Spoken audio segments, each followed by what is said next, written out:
A very good afternoon to everyone. As we all know that the financial statement is an important tool in the hands of an entity. It also contains vital information about an entity's health. Financial reports are also used by stakeholders to track the performance of an organization and for taking the informed decisions. With this, I would like to welcome all the participants in today's series of webinar on excellence in financial reporting, lessons learned, best practices, and commonly found errors, specifically in infrastructure and construction sector. We have amongst us the presence of Dynamic Chairman of Research Committee of ICAI, CA Dr. Anuj Goel sir, and Vice Chairman of Research Committee, CA Kota S. Srinivas. We also have amongst us the speaker for today's session, CA Kuldeep Kothari sir. And before going forward, I would like to share a brief introduction about our Vice Chairman Research Committee, CAS Kota Srinivas ji. CAS Kota Srinivas is a graduate from Bangalore University and a fellow member of Institute of Chartered Accountants of India and Institute of Cost and Works Accounting of India. He has also served as the Institute over 2 decades in various capacities. As a member of SIRC, he has brought in many initiatives, which includes conducting annual regional residential courses, digital projects for SIRC, etc. Now, I would like to request CAS Kota Srinivas sir to please address the participants. Thank you, Nidhi. First of all, welcome to all of you for this series of web series of study circle meetings, seminars on this financial reporting, excellence in financial reporting, and also lessons learned, best practice, and commonly found errors. Let me invite the chairman of this committee, CA Dr. Anuj Goel sir, and also another speaker for today, CA Kuldeep Kothari. CA and Maheshwari is the other speaker, maybe joining shortly now. Yes. So, as all of you are aware, I think the people are also attending this series of seminars we have been doing from past 2-3 months. From April onwards, it started. As a research committee, which is one of the oldest committee, we have certain awards that will be given to the members or members those financial statements which is very well presented and which doesn't have much errors as such. So in that process, these 2 gentlemen who have come forward and to share their expertise and experience with all of us, so that when once you prepare a financial statement or when once you sign a financial statement, you can just go through this commonly found errors, because they also have been there with us, supporting us, maybe as a jury, and also they'll be going through a lot of financial statements. So they wanted to share their experience. This not only helps the members in preparing financial statements in a proper manner, so that they'll be eligible for awards. But apart from that, when you are doing all these big balance sheets, so many other things also we should keep in mind. We have so many other, I should say, regulatory reform measures that is there. Maybe it may be selected in FRRB, or it may be TAQRB, or an FRA also may select. So this also helps us to present the financial statements in such a way that even when it has been selected by other regulatories, we will be safe. So in this series, I would like to say that we started on 28th of April. Initially, this series started on discussing about financial statements on manufacturing sector. Then we went on to service sector, followed by banking sector, then insurance sector. Then these people shared their experiences with respect to this financial services other than banking and insurance.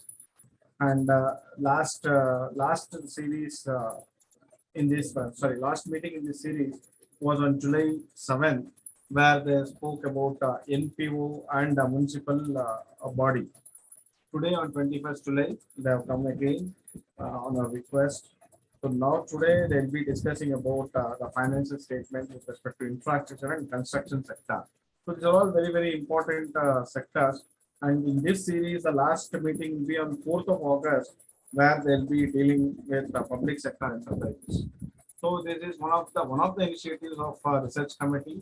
Maybe other initiatives, our chairman will be there to brief you and also give you the what all the activities that we do in research committee. With these opening remarks or opening whatever I would like to share with all of you, I welcome once again each and every one of you for this webinar series, and also welcome the today's speaker, Sri Kuldeep Kothari and Mr. Ankit Maheshwari will be joining us later. Please have a very great learning on today's sessions also. Thank you. Thank you. Over to me. Neha, sorry, Neha, you can.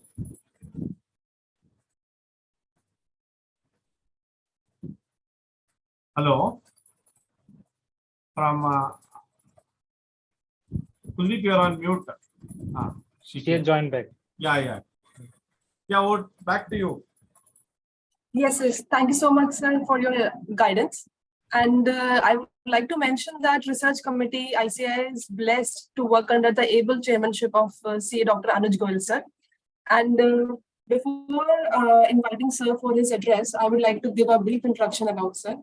Sir is a practicing chartered accountant and the Central Council member of Institute of Chartered Accountants of India. He has made significant contributions to the profession with his extraordinary tenure of 17 years in Central Council, 3 years in Regional Council, and 6 years in branches, including chairman of Central Indian Regional Council, chairman of various ICAI Central Committees, member of the editorial board, and so on. He is a self-motivated, enthusiastic, and hardworking person who has proved to be a great source of motivation and specifically for the youth. His contribution in the research committee and in the field of research and development has always been remarkable. I would now request Anuj sir to address the participants. Thank you, Neha ji. I am really very happy that we are having this very, very important webinar series to see that how we can really do something very, very concrete as far as the financial reporting is concerned. I welcome our Honorable Vice Chairman, Kotha sir, from Bengaluru. And we are having Neha Bansal ji and we are having Kuldeep Kothari ji, our very, very prominent resource person. And today we will be having this very, very important segment about the infrastructure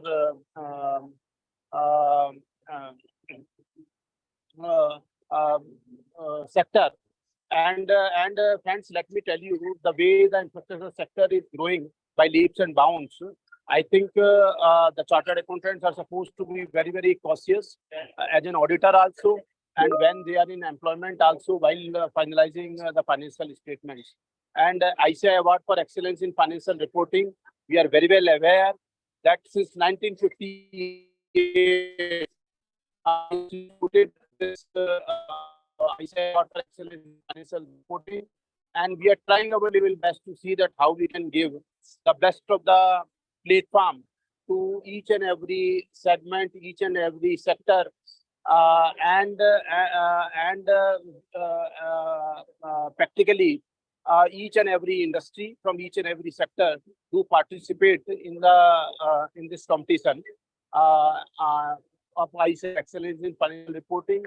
This year we are going to have it in the state of Chhattisgarh, Raipur, and we have the best of the resource person as the guest speaker, Kuldeep Kothari, and I think Ankit try to build, see that how we can build the capacity and whatever commonly found errors we have noticed while going through the scrutiny of the financial statements which were submitted by the corporates in the process of the ICI Excellence in Financial Reporting. So we are trying to see that how we can point out, how we can discuss. And today we are going to discuss this future sector. And friends, we have taken a number of initiatives to see that this technical committee of the institute can be at the forefront. This committee is now practically going international. This year, ICI International Research Award, we are going to have it 19th October at Dubai, and I will all of you to please be the part of that ICI International Research Award. And we are trying our level to see that how the Institute of Chartered Accountants of India, our research committee, can be the global leader as far as the research is concerned. We are having ICI Research Project Scheme, we are having ICI Doctoral Scholarship Scheme, and under the leadership of Kotha sir, in this 75th foundation year, of the formation of ICI. Now we are trying to see that how we can have 75 projects of the research through the members of the Institute of Chartered Accountants of India. So I will not be taking your further time as we are having the best of the resource person to be Kothari ji, the Chartered Accountant, Company Secretary, Cost Accountant, and a rank keeper. So I once again welcome all our honorable members who are present from each and every part of the country, as well as outside India also. And we look forward for your continued support for the furtherance of the goals of the research committee. Thank you very much, friends. Thank you, Anusha, for your valuable and wonderful words. Now, participants, we have amongst us the eminent speakers who are a great source of knowledge for all of us. And we have C. Pradeep Kothari sir, and he is here with us, and C. Ankit Maheshwari sir, he is about to join in some time. So before proceeding, I would like to mention that C. Pradeep Kothari sir is a fellow member of the Institute of Chartered Accountants of India. He has expertise in the field of financial reporting framework and also ASJ reporting advisory, indirect and direct taxation, litigation, investment, and startup consulting. He is also the author of various books and has delivered lectures on various reports. So I would like to request sir to please start with the technical session. Thank you, Neha, for giving us this opportunity of being part of this 8 program-long learning series of webinars on excellence in financial reporting, commonly found errors and lessons learned. I think this is a wonderful initiative of the research committee that has been taken this year in order to educate and make the companies as well as the auditor aware of the excellence in financial reporting part and how a company can represent its financial statement in line with the best reporting practices. My fellow speaker Ankit ji has also joined. Welcome, Ankit ji. Hi, Kuldeep ji. Very good afternoon, Neha. How are you? Hi, Kotha sir. Good afternoon. Sorry, I joined a little late. Namaste, sir. Welcome. Right. Kuldeep ji, you may please continue. Sorry sure. for the disruption. No, perfectly fine. So I would like to place my thanks towards the dynamic chairman of research committee, who happens to be the chairman of peer review board also. Sir, your dynamism and enthusiasm and the energy level is, I think, unmatchable, and it is an inspiration for all of us as a young chartered accountant. I know you since last 15 odd years, and you have been an inspiration for all of us. I would like to place my thanks towards CA Kothari Srinivas, the Honorable Vice Chairman of the Research Committee. Sir, your dedication and the kind of contribution that you have made to the Research Committee and the profession at large is really wonderful. At the end, I would like to place my thanks, sincere thanks towards Neha ji and the team who have been, seamlessly coordinating this process, and our energetic secretary of research committee, Dr. Amit Agarwal sir, who has conceptualized this idea of organizing the series of webinars on excellence in financial reporting. We have successfully organized 6, and this is the 7th webinar in the series, and the last is going to take place on 4th of August. So I would like to hand over the mic to Ankit ji to start with the opening session. Ankit ji, please. Thank you, Kuldeep ji. I think you have done all the formalities. I'll not take much time of audience and straight away want to come on the presentation. And Kuldeep ji, if you can share the presentation. Yeah, sure. To all the audience, I would want to request, let's keep it very interactive. And as Kuldeep, rightly pointed, it is the 7th in the series, and we have got great responses. I think we have tried to touch upon each sector very meticulously. And today, when we talk about the infrastructure sector, considering the Indian economy and the growth of Indian economy hugely depend on this sector, I think this is something very important in terms of elevating our financial reporting practices. Before we move ahead to this entire session and commonly found errors or whatever lessons we learned out of the session today, my sincere request to all the members who have joined is to understand how institute controls the quality control mechanism, and that is why we categorically deliberate this for 5 minutes as to how institute monitors it and how it is related to entire excellence in financial reporting framework. So institute has 4 very critical boards here, which monitors the quality control mechanism. When I say 4 very critical boards, right, I would want to brief the roles and functions of all the 4 boards here. I would also want to post a question to our learned audience. Anyone who being on the auditor side or on the client side is aware of all these 4 boards. My question to the audience here is that how does institute monitors quality of the financial reporting framework in India? And there are a hint from my side. There are 4 very critical boards who monitors it. Can anybody in the audience name about these 4 boards? Kuldeep ji, if you can see the answers through admin login, I think will be a little help. No answers here, Ankit. Let's wait because of the lag of 3-5 minutes, 3-5 seconds.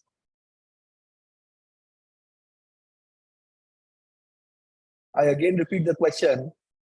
How institute monitors the quality control mechanism of the financial reporting framework, which is prepared by the company or by the auditors?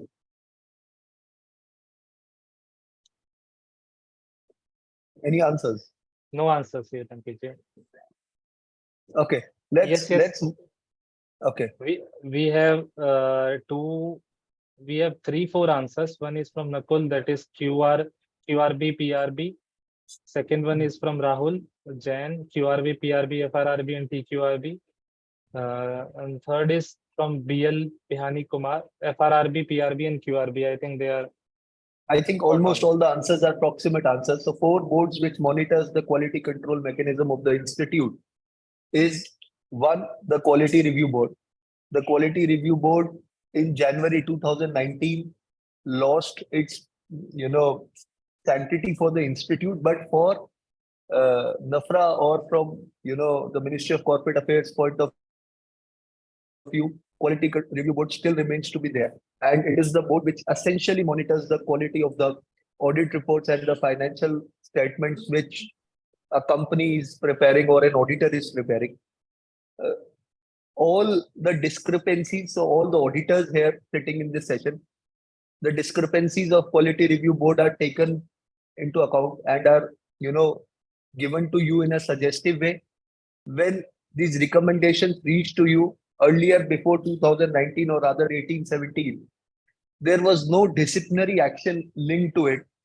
But today, in today's era, be it your quality review board or be it your financial reporting and review board, both the boards, whatever observations or whatever lapses these both boards find, they are referred to disciplinary committee and eventually the board of discipline or the disciplinary directorate for further proceedings.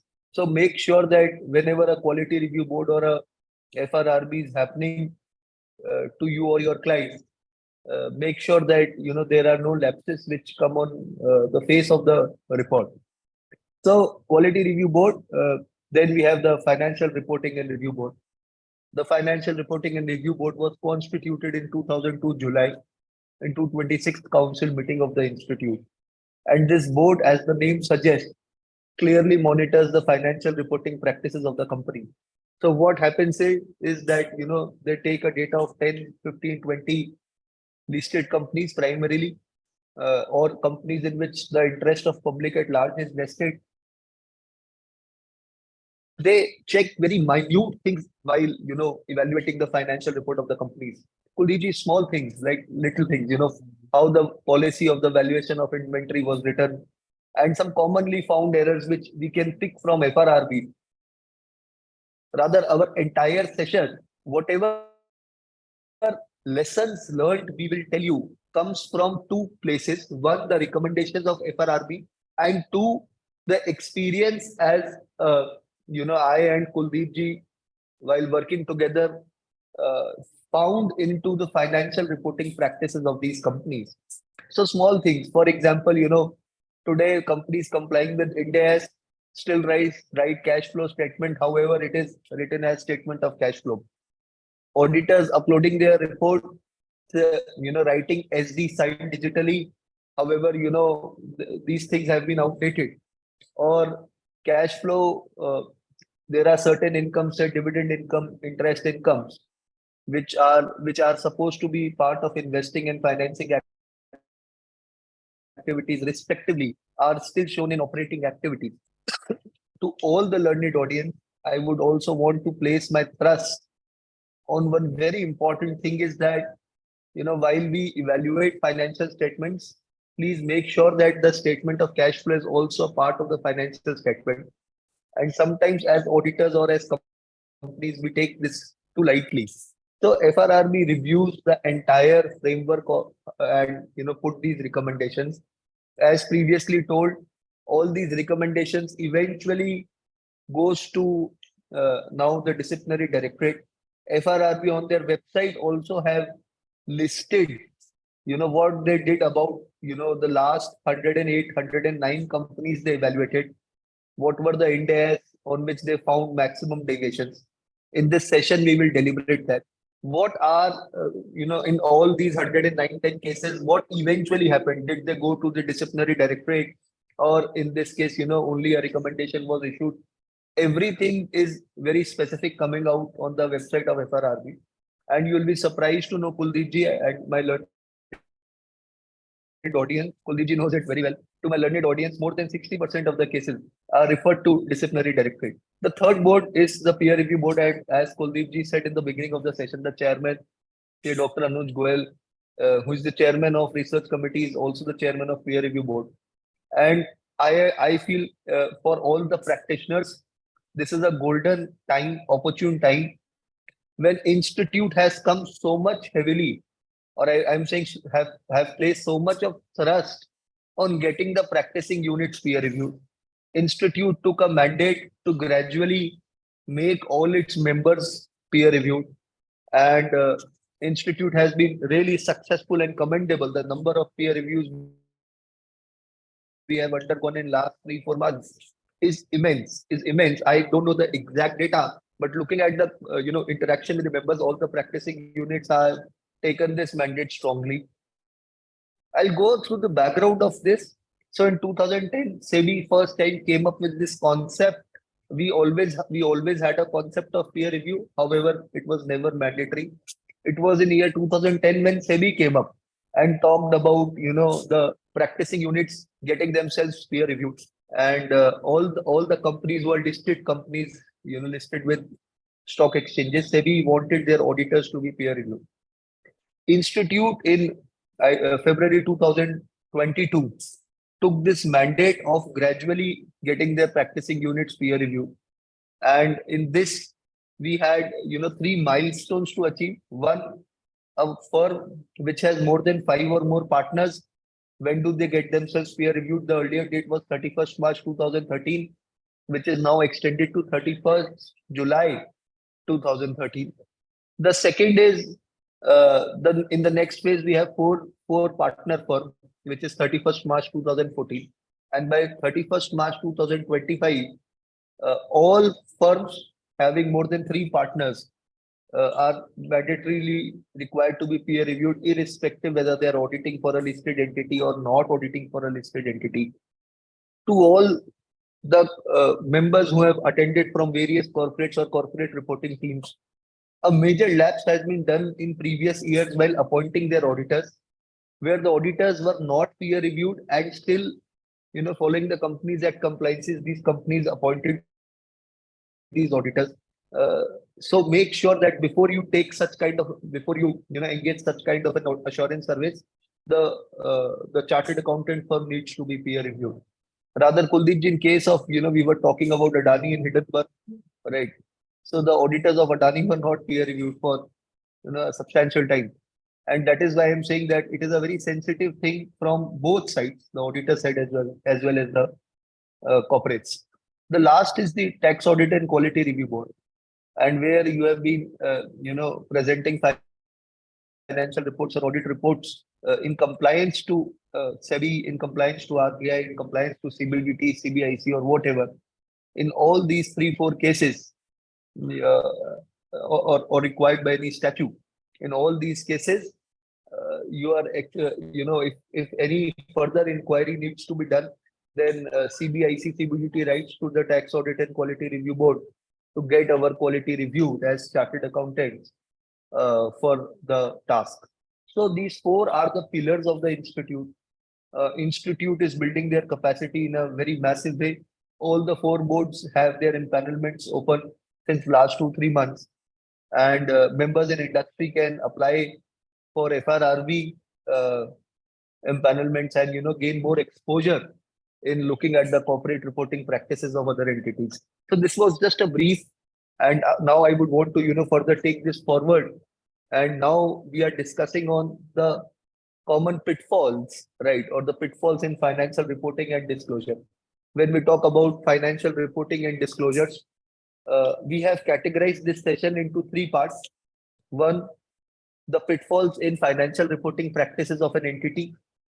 2, the compliances which are expected to be made in compliance to LODR, and their relationship with financial reporting practices, and how do you eventually inculcate your LODR compliances in your financial reporting practices. And 3, the non-financial part of the annual report or the financial reporting, be it your chairman's speech, be it your management discussion and analysis,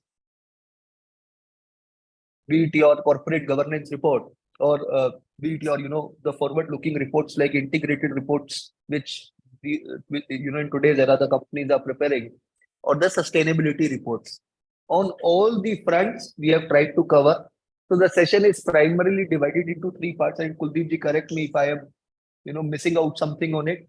1, to begin with, let's discuss the, financial side of it and what could be the common error.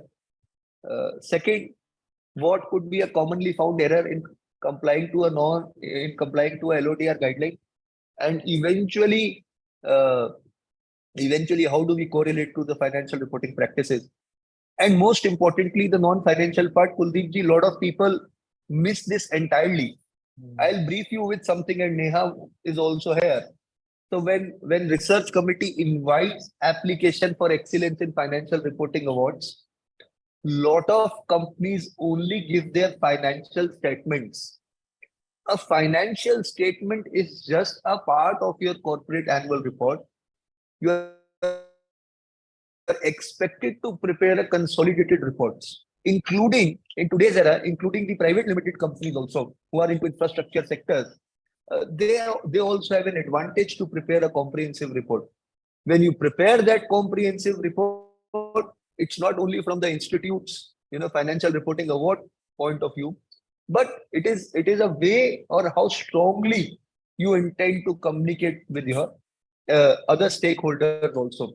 So specifically those companies who wants to raise money from public in times to come, those companies who already has raised some private equity or have some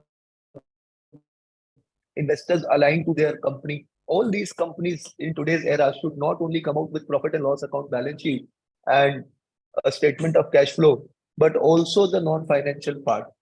The larger companies should look up to how quickly they adopt to the integrated reporting practice, because as of now it is a voluntary kind of practice. In times to come, you will realize that this is becoming a mandate. For integrated reporting, all these companies who are following integrated reporting practice, I would want to say that once you follow a integrated reporting framework, then you are compelled to follow it. To do that, please make sure to benchmark the IIRC framework. Today also in integrated reporting, we see a lot of gaps in presentation of integrated reporting framework, which we will cover as a part of non-financial thing. So all these 3 things, let's begin with the financial side. Kuldeep ji, I would want to join hands with you for, this entire deliberation. This is exciting for all chartered accountants who are attending it. The non-financial part and LODR is the boring part. I'm sure everything which we discuss here, makes a lot of relevance to you guys. Let's start with the first thing. Let's start with Ind AS 107. And when we take Ind AS 107, I'll take 2 points together. One, how do you disclose a market risk? Kuldeep ji, if you can hide this, can we hide this? Sure. So that we make it interactive, right?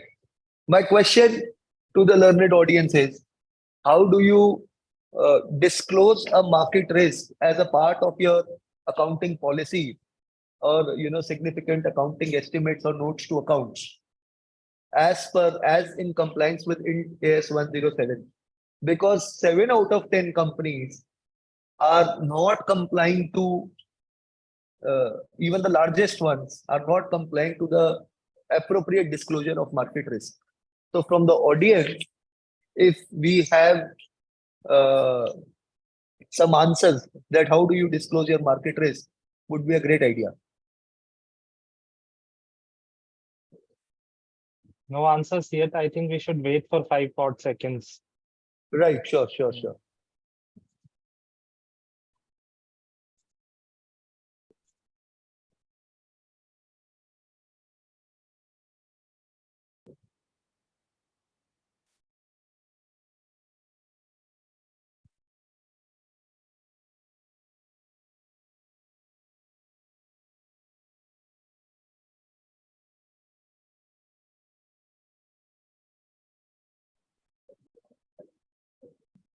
Any answers, Kuldeep ji? No answers yet, Ankit ji.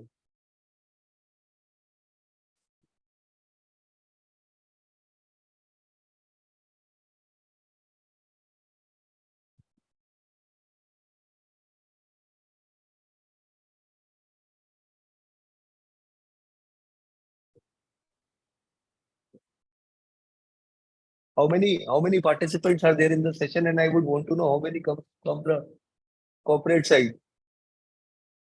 Neha How ji, do can you appropriately disclose? So we have Mark. approximately 600 participants in today's webinar. So out of 600, I am sure everybody is complying to Ind AS 107. And when it's a very basic question, how do you disclose the market risk? Okay, Kuldeep ji, now I think we can move ahead with the answer. So market risk, when you read the definition of market risk as per Ind AS 107, so it comprises of 3 types of risk. One, the currency risk, other is the interest rate risk, and the third is the other price risk. The first commonly found mistake is the nomenclature of this risk. For example, for interest rate risk, a lot of people write cash flow risk. Even though the definition of interest rate risk is related to what the cash flow risk is, but Ind AS has clarified that you have to eventually mention this very specifically. The second is currency risk, which majority of the companies are found to be compliant. And the third is other price risk. And when we talk of other price risk, we talk of the commodity risk also, and the risk which you carry through your investments or the fluctuation of price in the investments. So all these 3 risks are important. For other price risk, people either write price risk or write commodity risk or write some different kind of a terminology. So make sure to elevate your reporting practice. The market risk needs to be clearly defined in these 3 categories. And the second problem, which is 9 out of 10 companies, and Kuldeep ji, I think you will like to highlight that, because in majority of the companies you have seen that. So 9 out of 10 companies have faced it. Let us have a word from Kuldeep ji. What is the second problem with market risk?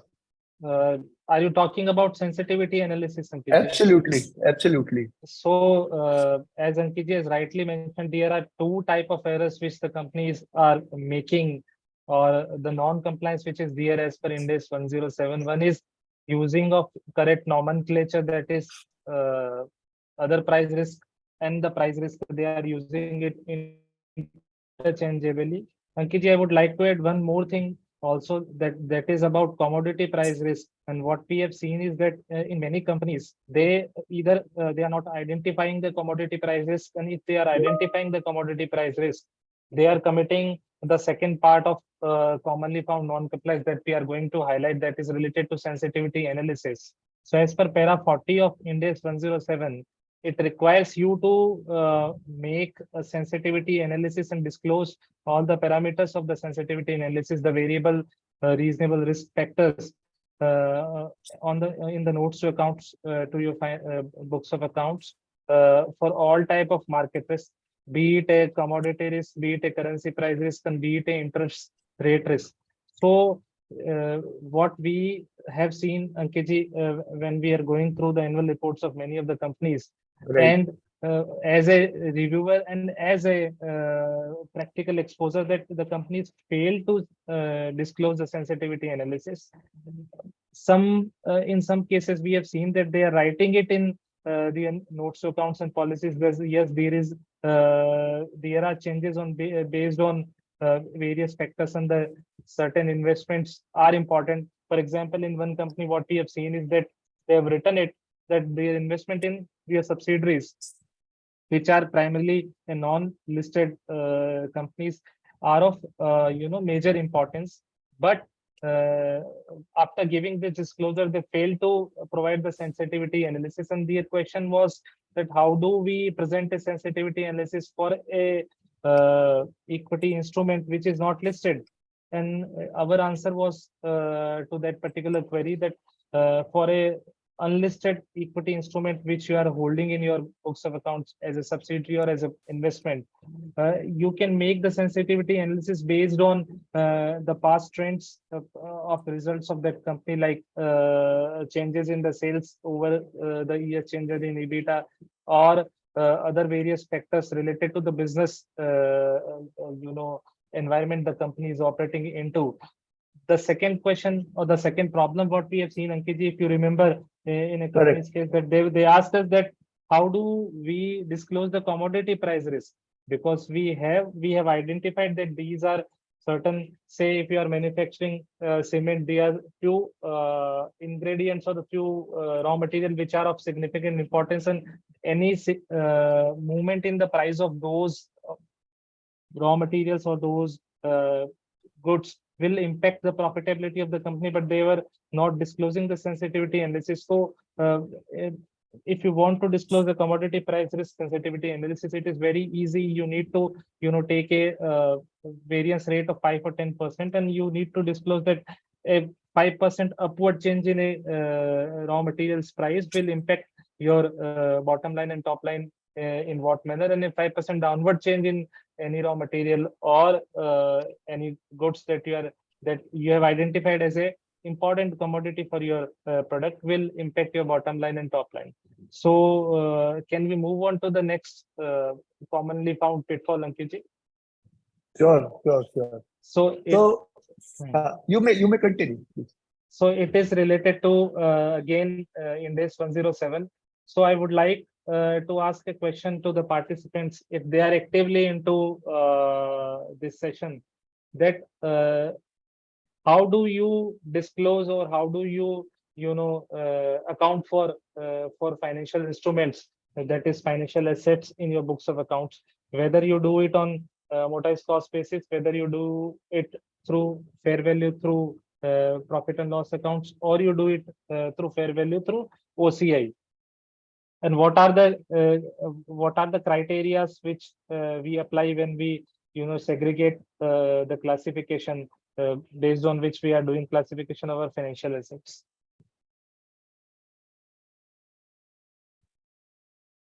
Do you find any answers? No, not yet, Ankit ji. Did we had any answer for the market risk? How do people disclose it? There was one answer from Mr. Vivek that market risk is the risk that fair value of future cash flows. He has described what is the market risk. Okay. But not what needs to be disclosed as No, of now. So I hope now it is clear. Yes, it is. I think it is clear. So would you like to answer this question, Ankit ji, for all of us? or should I take it forward? You take it forward. You take it forward. So basically, when we were going through the financial statement of the company, we have seen that a financial asset was reclassified from amortized cost to fair value method, fair value through profit and loss account. So for those who want to understand, let me clarify that when do we use amortized cost method? When you are holding any financial asset for the purpose, solely for the purpose of payment of principal and interest, that is the SPPI test. If the financial instrument is pass through the SPPI test, then in that case you are going to classify, or you're going to measure the financial asset on amortized cost method. So in this case, there was a reclassification from amortized cost to fair value through profit and loss account.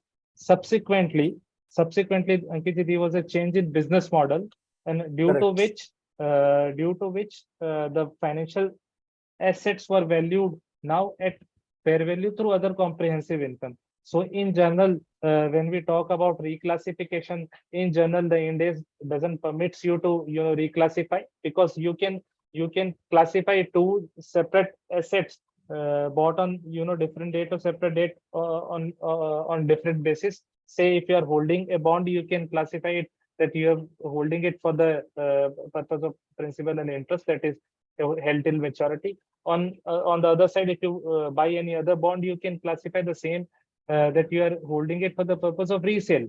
So, but any change in classification is very tricky, and the company is required to disclose the reason of change, the change in business model, and various other factors as per para 441 of Ind AS 109.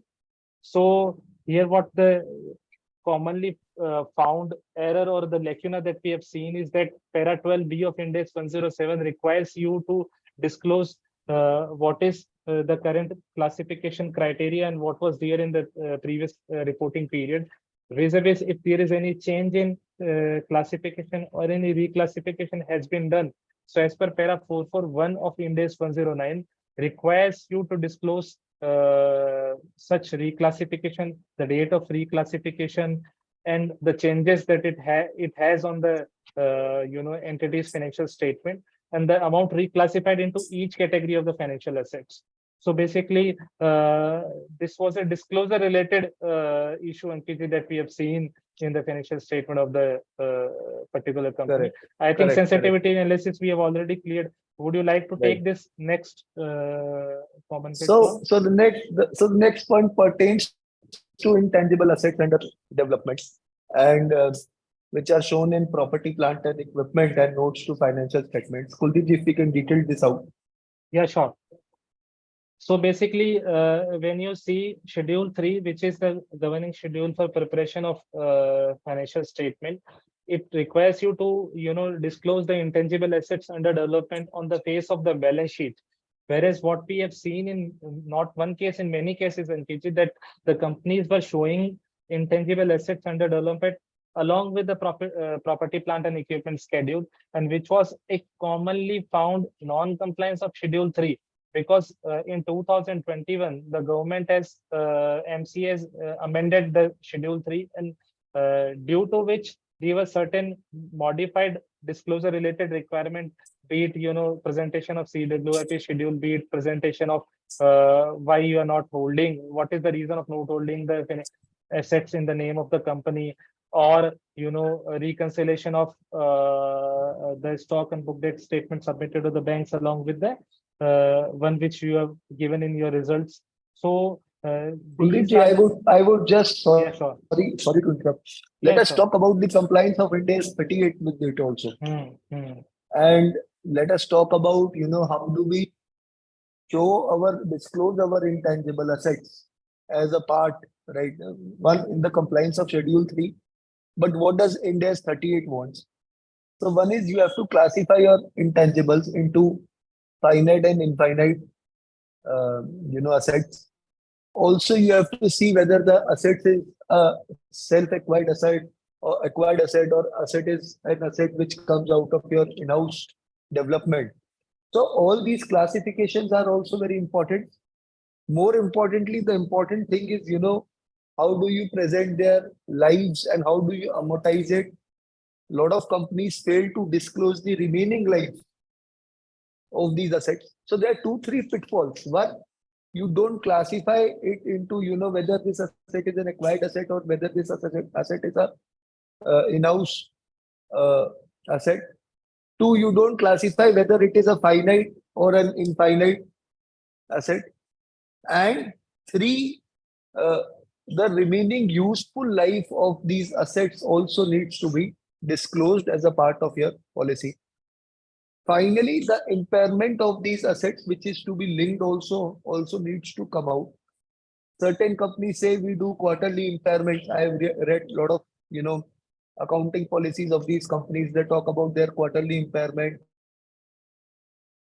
or their annual impairment. In intangible cases, what is your accounting policy which the company has drafted? What is your accounting practice which your company is following? Should be in synchronization to what you're disclosing. So merely writing that, we do a quarterly impairment assessment, because in majority of the companies, we find that these assessments were done on an annual basis. So make sure that they are in synchronization also to the practices which you follow. So these are 3, 4 things I just wanted to add up with respect to intangibles, also with respect to, while we are looking at the compliance of Schedule 3, let us also look at the compliance of Ind AS 38. Kuldeep ji, anything to add up? Yeah, Ankit ji, as you have rightly mentioned, that the issue related to dissecting the intangible assets between finite and infinite assets is, I think, a common point which we have seen that that is lacking in the financial statement or the notes or accounts of the companies, because they fail to segregate or identify the infinite intangible assets or intangible assets under development. So that is what I would like to add in what you have described, Ankit ji. So we are moving on to the next. Kuldeep ji, we have a question here Yes. regarding market risk. And the question pertains to book value per equity share. To all the audience, I am repeating the question again. Book value per equity share versus Sensex price as per market conditions is equal to very high as compared with the book value. Does this constitute a market risk? So, to who is Kuldeep ji, can you tell me the name of the person who has put up this question? Mr. Sharad Agarwal. Sharad ji, absolutely right. This is a market risk. It is a listed security. A listed security, a sensitivity analysis needs to be done. This falls under the category of other price risk. And in other price risk, you have to do the sensitivity with respect to the Sensex itself. So if you are able to do that, that is a best forward-looking practices. That what is the beta, what is the change? If the Sensex changes to this, my security, I am again repeating it. Let us also, because there might be a confusion, we categorize other price risk for the investments we make, not our company's own security. So if you are A Limited, if you are listed, and if there is a price fluctuation in your security, is not a market risk. If you are A Limited, you have an investment in B Limited. B Limited's book value is much lower than the market price as per the index. In this case, yes, a sensitivity for investments in B Limited is required, and the sensitivity will be done with respect to the variation in the stock price or the Sensex. That if the Sensex goes by 5%, how does the investment in B Limited moves? I hope I am able to clarify this answer. Kuldeep ji, anything you want to add up? No, Ankit ji, I would just like to add one thing in this particular point, since the question was about, the quoted security and the market, whether it is a market risk or not. When you talk about quoted security, that is a listed security. Yes, you have rightly mentioned that a sensitivity analysis, if we can do of the movement of the investment that I've made in connection with the Sensex, then it is very good. It is a very forward-looking practice.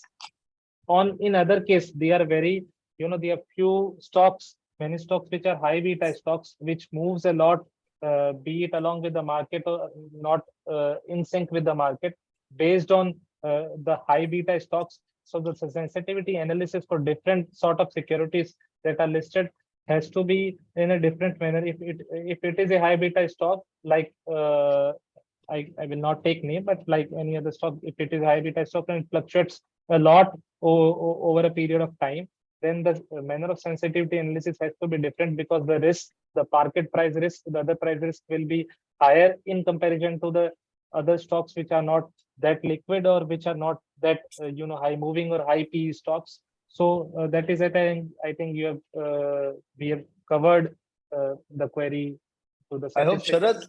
Sharad, if you have any further question, post it. We will come back on it. Mhm. Let's go on the Yeah, sure. next point. So I think Kuldeepji, it comes out of the circular which NAFRA issued on 29th March 2013. This point comes. Also, I'm telling you, while institute is regulating everything, NAFRA is also playing a very vital role. Lot of these observations I told you we have taken from FRRB, our experiences, but also from FRQRB. So like we have a FRRB at ICI, NAFRA also have started a financial reporting and quality review board, and they also handpick companies. They also issue advisory. My request to all the participants is follow NAFRA, follow the investigations or inspections they are doing FRQRB, follow the report. The report will tell you that what kind of practices you can change. Now this point comes in the FRQRB report also of PSP projects, as well as the advisory which they have issued. So when we talk about the trade receivables and the disclosure, so there are 2, 3, 4 things rather, Kuldeepji. One, we will discuss how an initial recognition of a trade receivable needs to be done. One, as a financial instrument, because now we are talking in compliance to Ind AS 109. So whether you are expected to prepare a provision matrix or not with respect to trade receivables.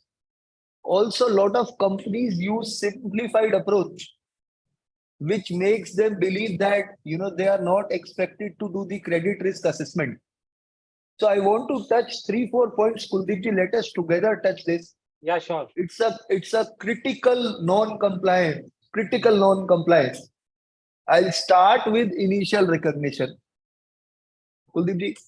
So as per para, it is written that 5.1.3 of Ind AS 109. At initial recognition, an entity shall measure trade receivables at transaction price.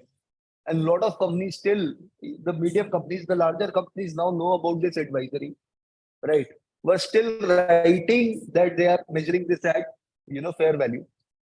Unless, so when at fair value, unless the receivable contains significant financing component. Now, what is a significant financing component? Kuldeepji, if you can add up on the point of what is a significant financing component in this case. So, Ankit, when you talk about significant financing component, it is defined in para 60 to 65 of Ind AS 115, which says that, say, if you're selling a particular good or particular service at a price that is X, and for the purpose of due to the reason that the payment will be made after a certain time, or any other reason, the price of that particular product or service is X plus 10 rupees, then the 10 rupees is termed a significant financing component as per Ind AS 115. It means that ideally the right selling price or the ideal selling price of your product is 100 rupees only, for example. But since the payment will be made after a year, so, or any other condition which is attached to the transaction or the revenue contract, the price that is being charged is 110. So the 10 rupee part is the significant financing component. And as it is being prescribed in the Ind AS 109 also, that in case if there is a significant financing component involved in the transaction price, in that case only you need to measure the trade receivables initial recognition as fair value. Otherwise, in all other cases, it has to be, recognized at transaction price. And one example, on the contrary side, when there is not a significant financing component, when the financing component is treated as insignificant NKG, if the customer has paid the consideration in advance, or the transfer of goods and services is at will of the customer, or the second, example for this, that this is a practical expedient as per para 63 of Ind AS 115, which says that in general, if the if the time which is required to be taken for completion of the transaction is less than 1 year, in that case, you can assume that there is no significant financing component involved in the particular transaction which has taken place. Over to you, NKG. Okay. Now let's go, on the next point, Kuldeep, and then I'll accumulate this, right? Yeah, So sure. let's leave it here. The Mhm. second point pertains to the impairment of, the trade receivables, other contractual assets, your bank deposits, your fixed deposits, right? When we write the entire financial instrument policy, we also talk about the impairment of these financial instruments, including the trade receivables. Kuldeep, 3-4 things with respect to trade receivables.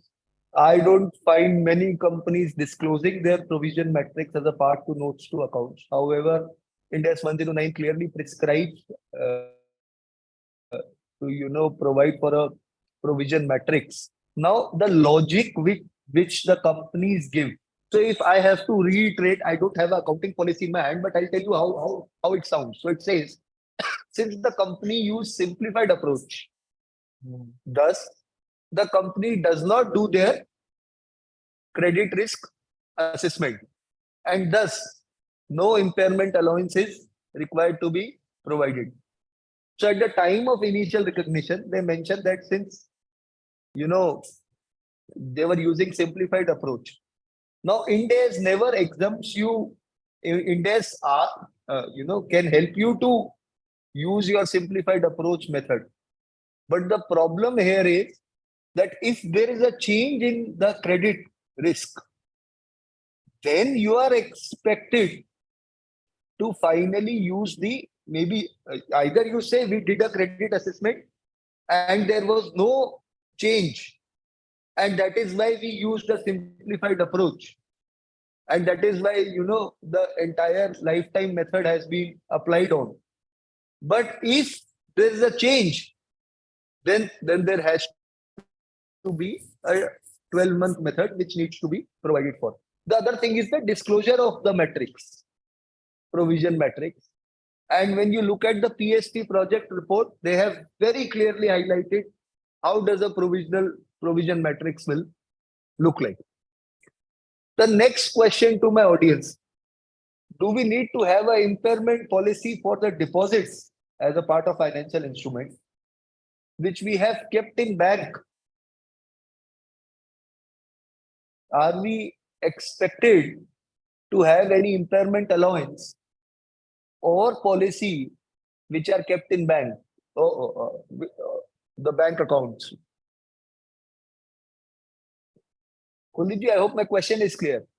Yes, I think your question is clear. We are asking that whether a company is required to have an impairment policy for the deposits, like fixed deposits, or the money that it is having in the bank accounts. I think this is the question, Ankit ji. Right. And it is a very interesting one also. It is an observation of NFRA also. NFRA also. Very interesting question.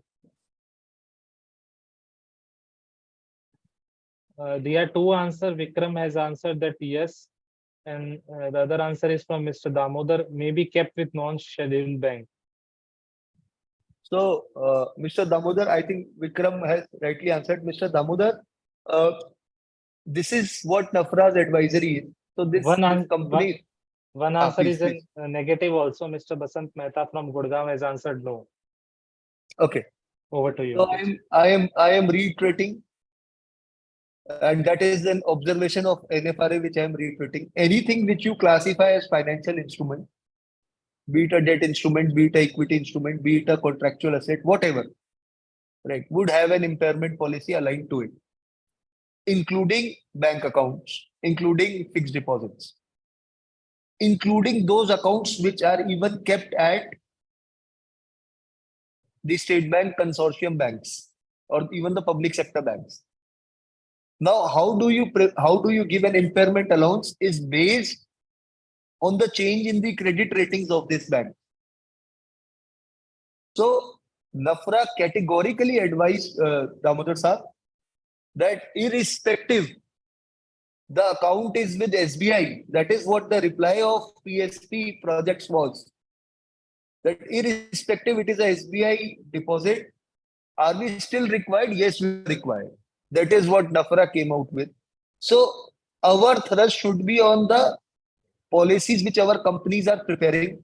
Lot of companies do not explicitly mention about, they mention about impairment of trade receivables, they mention about impairment of other financial assets, but they categorically refrain to talk about the assets which we are talking here today.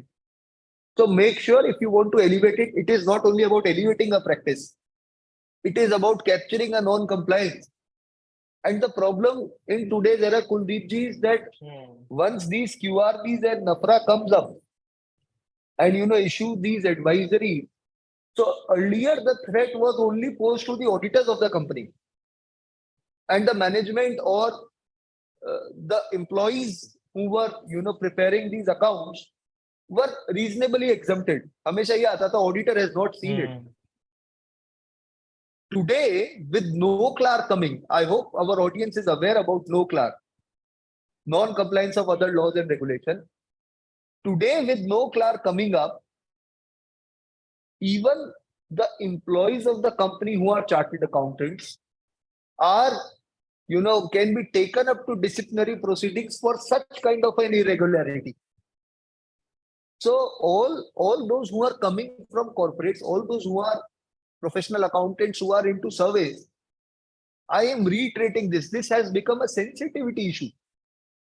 So earlier, I have seen an era, last 10 years, when QRB, FRRB used to do something, we never used to pay much attention to it. We felt that we are more compliant and we elevated our practices. Then an era came where these have taken auditors to the task, all the QRBs, FRRBs. Now an era has come when NAFRA has taken us to the task, to an era where, since our code of conduct was revised in 2020, and now all the professional accountants who are into service, this code of conduct is applicable. The NOCLAR, non-compliance of any other law, forget India's, is applicable to you guys. And if a non-compliance happens, then it is subject to a disciplinary action under Section 21 of the Chartered Accountants Act 1949. Why I am reiterating this? Because the policy, the preparation of the policy, the preparation of the accounts still vests with management. And that is why I am saying that every policy you are writing, please make sure it is in sync with the Ind AS and the practice you follow. Don't assume it, like even what Mr. Damodaran is saying, even I assumed it for all my listed clients for a substantial period. We were not talking about impairment allowances of these bank accounts and everything. And today we realize that the time has changed and we need to uplift ourselves. So please make sure 3-4 things which we discussed with trade receivables and other things and the impairment policy, please make sure that we are in compliance to it. Kuldeep ji, next point. Ankit, there are 2 questions. Can we take them in between, or should we take them at? No, we can take it right away. I want more interaction. Since it's a back-to-back session, Yes, we can yes. come up in the next session again and take things. But let's try to conceptually understand Yeah. everything. I would want to take those Sure. questions. I would like to add few things to what you have said, but after taking these questions, one is from Mr. Vikram. Should we mention insured limit available on deposits, which is generally 5 lakhs in notes?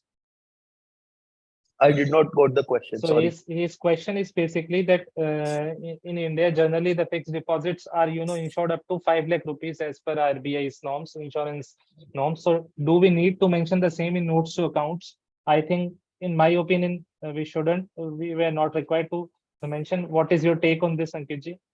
I also feel the same. It is not required. Second question is from Mr. Murli. Value of fixed deposit money can buy at start of the year and at the closing date is to be disclosed, FD including interest accrued. I think the question is not clear. He has written value of fixed deposit money can buy at the start of the year and at closing date is to be disclosed, FD including interest accrued. Mr. Murli, it's a humble request. If you can just clarify the question, we will come back it on again. Sure. So, also, there is one more question, right, Hmm, which we missed hmm. it. You tell me who has asked this. For those unlisted share of infra projects invested by holding company for long term.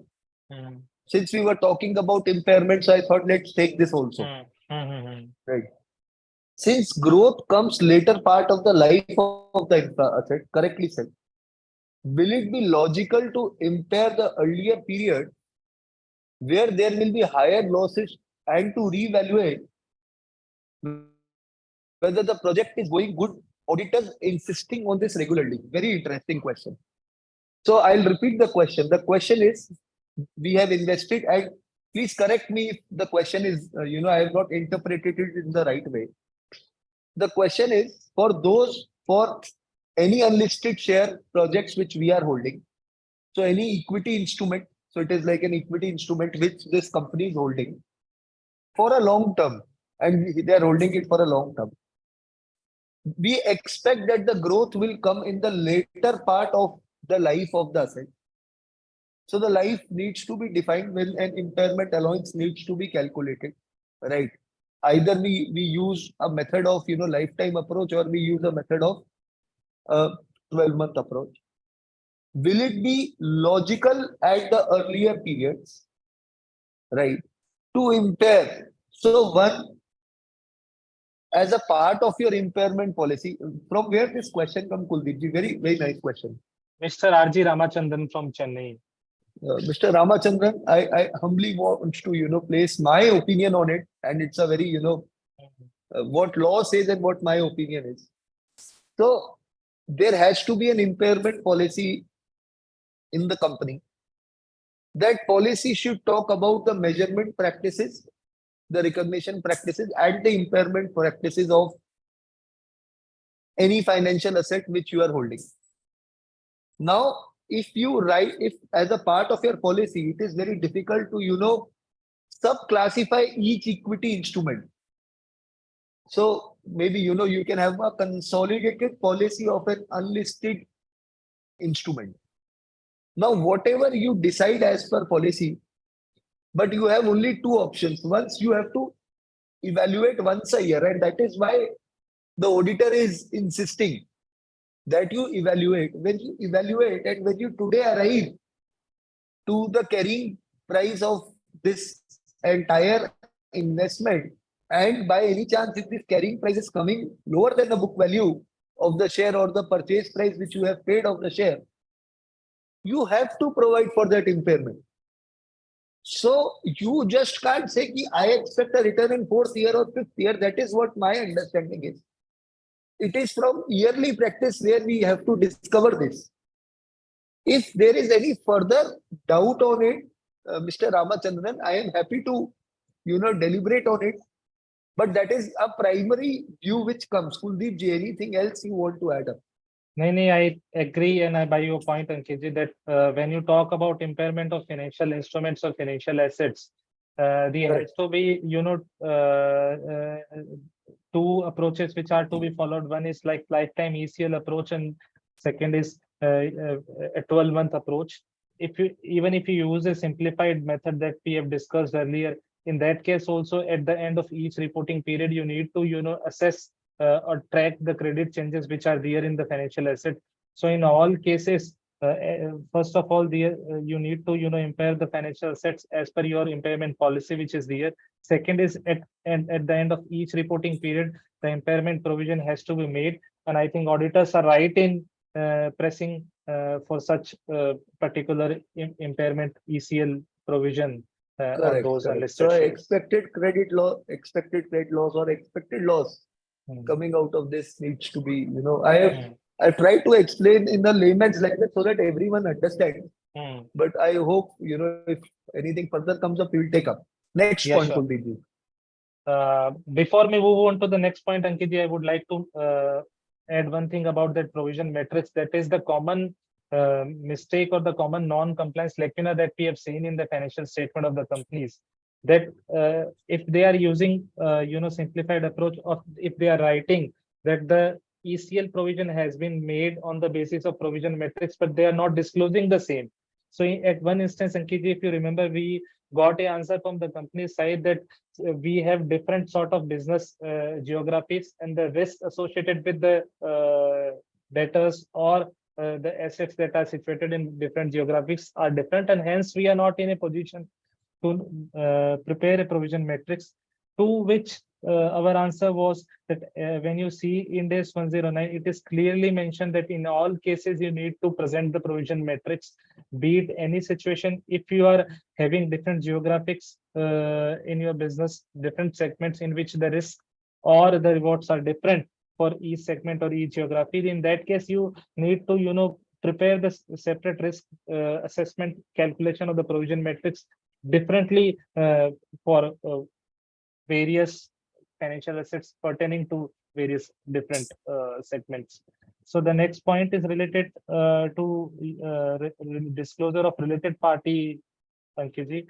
As per Ind AS 24, in this particular case, the holding company, has issued debentures. The debentures were issued to the holding company by the subsidiary or the ultimate holding company, but it was not disclosed. So what happened is that they disclosed this related transaction under the holding subsidiary disclosure criteria, but they forgot to disclose the same under related party transactions, which was a non-compliance of para 18 of Ind AS 24. Ind AS 24 para 18 clearly says if there is any such transaction which has taken place between related parties, you need to disclose the nature of such transaction, the outstanding balances which is there, the terms and conditions of that particular transaction or the deal that has taken place, the kind of guarantees given and received between both the related parties is required to be disclosed. I think there is a technical glitch, so Ankit has gone offline. So I'll continue till the time he joins back. So to my surprise, this particular disclosure lacuna related to related party is a commonly found non-compliance which is there. When you see the recent trend of NAFRA or the notices which are being received by the companies by SEBI or NAFRA or the FRB is slapping them the notices based on a few transactions, few indices also you can say. The one is related to issues pertaining to Ind AS 109.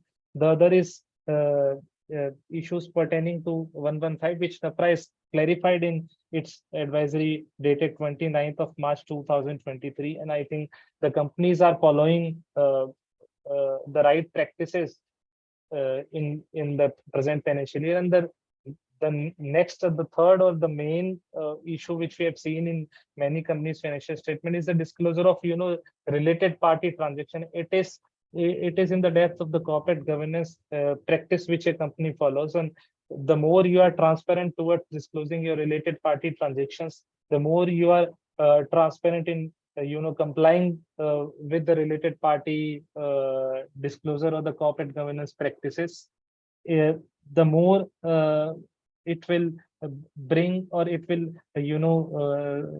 it will make the trust of the investor stronger in your company. So this was a common pitfall that we have seen in a company's balance sheet. This is related to Ind AS 116. Ind AS 116 requires you to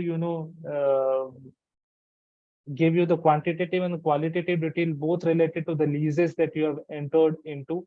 So what we see when we see the disclosure related to Ind AS 116 KG, we see that the companies disclose right to use of asset, the finance cost, etc. Because this is something which was very common compliance, or which was widely talked upon when Ind AS 116 came into place. But where the lacuna, what we have seen while going through the financial statement of various companies, or uh, reviewing the balance sheets for the ICS Research Award, is that the companies failed to give the additional qualitative details, like what are the various restrictions or convents which are being imposed on the leases. Is there any clause related to lease back or sale of the property which is included in the lease agreement, or other conditions, or other criterias, or other related incidental clauses which are there to a leasing contract which a company has entered into. So these were the basic common pitfalls which we have seen while evaluating the reports of the company. The other is very interesting, commonly found non-compliance what we have seen. It is related to Ind AS 7. Ind AS 7 is related to statement of cash flows.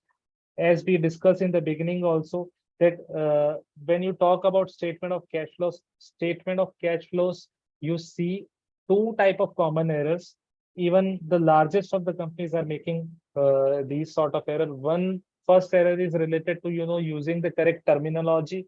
The correct nomenclature is statement of cash flows. Instead of that, using statement of cash flows, what we have seen is that the companies are using cash flow statement, and to my surprise, there were many cases which was identified by FRRB, and disciplinary actions were also recommended against the auditors also for non-compliance of Ind AS 7, because this seems to be a very basic and basic common point. But when you see the impact of this particular mistake, it is used. The second commonly found lacuna, or the non-compliance what we have seen in Ind AS 7's compliance, is that reporting of transactions on netting of basis. So when you see the cash flow statement of cash flows is divided into three parts. First is operating activities, cash flow from operating activities. The second is cash flow from investing activities, and third is financing activities. So if you see, if you receive interest, it is part of your investing activity. If you pay interest, it is part of your financing activities. But what we have seen, to my surprise and our surprise, is that we have seen many companies were reporting the same due to mistake of what these transactions on netting of basis.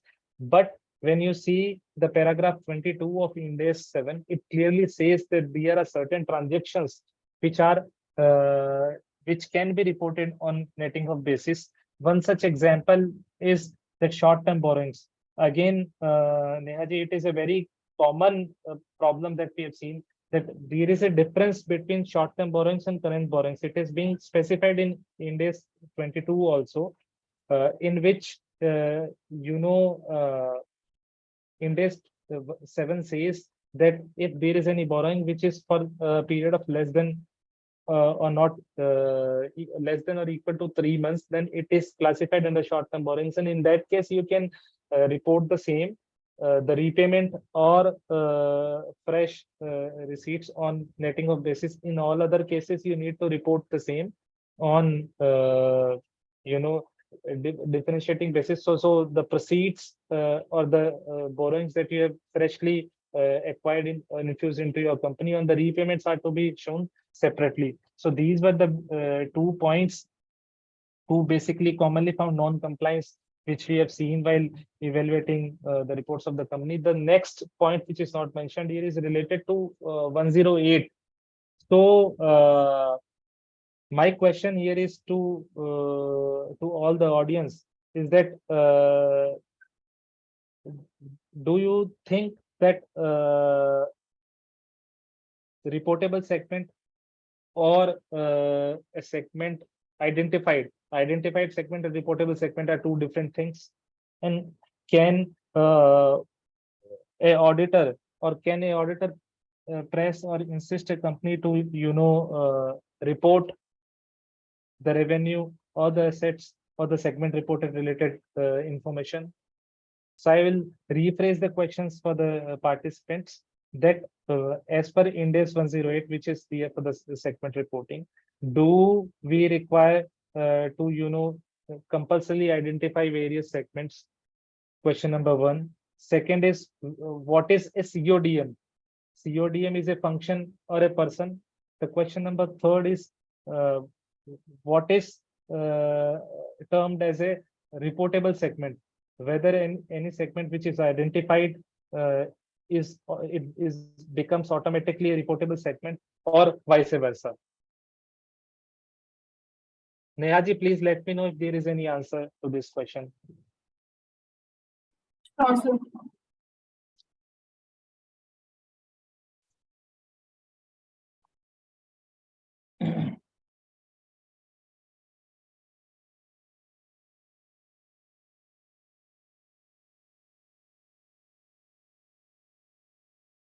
No responses yet. No responses. So I'll continue with the problem that we are discussing, Nehaji. As per Ind AS 108, CODM means Chief Operating Decision Maker, and it is a function. So this is a common mistake. Whenever we ask this question, we get 50% of the people answers that it is a person, but it is not a person. It is a function. The CODM function may be entrusted with the board of directors, or the company may opt to appoint different CODMs for different business segments. The question number 2 was related to identification of a segment. In my personal opinion, to which many of you or others will differ, that identification of a segment is a decision of the CODM of the company, be it board of directors or a specific person which is being appointed by the company. If the company is of the opinion that the future economic benefits of various activities or services or the goods that it is selling is going to be the same or of the same nature, or the second practical expedient which is real, that if it affects the business or trade secrets of the company, in then these two cases, the company is not required to identify a specific segment. And once you identify a segment, then only the same can be reported. So there is a very basic difference between a identified segment and a reportable segment. Then the criteria of 10% of total external revenue or the assets and all will come into play. So this was a very common error what we have seen while reviewing the reports, financial statement of various companies. Moving on to the next pitfalls. First is related to Ind AS 7 again. It is, I think, already being discussed by Ankit that interest and dividends what disclose on netting of basis together in the cash flow statement. Whereas when you talk about dividend, it is part of investing activity, and when you talk about interest paid, it is part of a financing activity. So these both form part of different operating segments, operating activities, and to be disclosed separately. The next common pitfall was related to section 186(4) of the Companies Act. Again, it is related to disclosure of the related party transaction, in which the section requires the company to disclose to its member the full details of any loan given, any transaction entered into with a related party. So what we see when you go back after this session and see the annual report or the financial statement that you are preparing, or any other company's financial statement, you will see that while disclosing the related party transactions, in general we disclose the opening balance or the balance outstanding at the end of the reporting period, or the maximum outstanding balance. But in almost all cases, we fail to disclose the terms and conditions of a particular transaction which is being entered into two related parties. This particular section is the main reason of SEBI and ROC, MCA pressing upon the corporate governance framework of the companies, because when you entered into a transaction between with a related party, say in respect of a loan, you disclose the outstanding balances, you disclose the interest paid during the year, or say if any other transaction which has taken place between these two parties, you disclose the same also. But in general, at ground, what we see is that there is no terms defined to that particular transaction. So the intent of this section is to make companies more compliant and disclose the various related party transactions at arm's length, and disclose all the covenants and the conditions which are attached to the particular transaction. The company, the next error, the commonly found lacuna is related to Ind AS 1, paragraph 117 and 119. So we all know that Ind AS 1 is related to presentation of financial statement. Whatsoever the error in the financial statement is related to presentation or disclosure, if it doesn't fall anywhere, it will fall in Ind AS 1, Ind AS 1 itself. And when you see the graph which is being, the chart which is being presented by FRRB in its last compilation of the commonly found errors, you see the maximum number of non-compliance is related to Ind AS 1, that is related to presentation and disclosure of financial statement various. So for example, when you talk about, say, measurement of financial assets, when you talk about impairment of financial assets, when you talk about any other Ind AS, so basically you need to present the total whole details related to measurement, recognition, subsequent recognition, impairment also. So in many of the cases, what we have seen is that the companies are presenting the notes to accounts in compliance with the Ind AS, but when you see the accounting policies, it needs a substantial upliftment or elevation in the presentational aspects of the practices that the companies are following.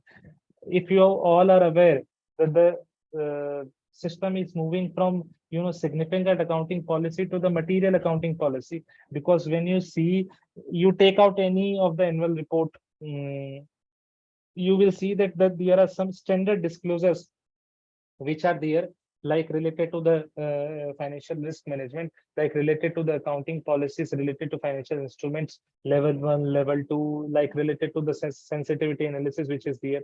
So irrespective of the fact that your company is having such transactions or not, because they have seen it somewhere else, or they are presenting it since the inception of the Ind AS, they are putting up these bulky accounting policies in their financial statement.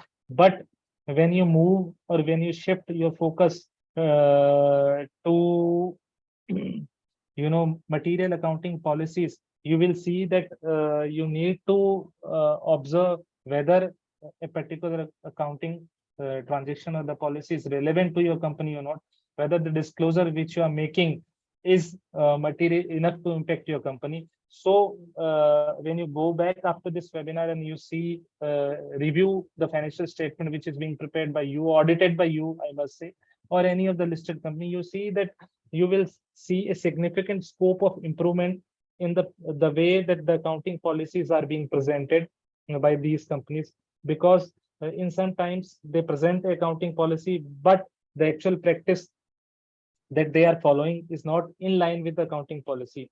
Like we discussed in the beginning related to valuation of inventories, there was a very interesting observation that we have seen in one company, that the accounting policy specifies that inventories are being valued at cost or NRV, whichever is lower, and they mentioned that they are using weighted average moving average method.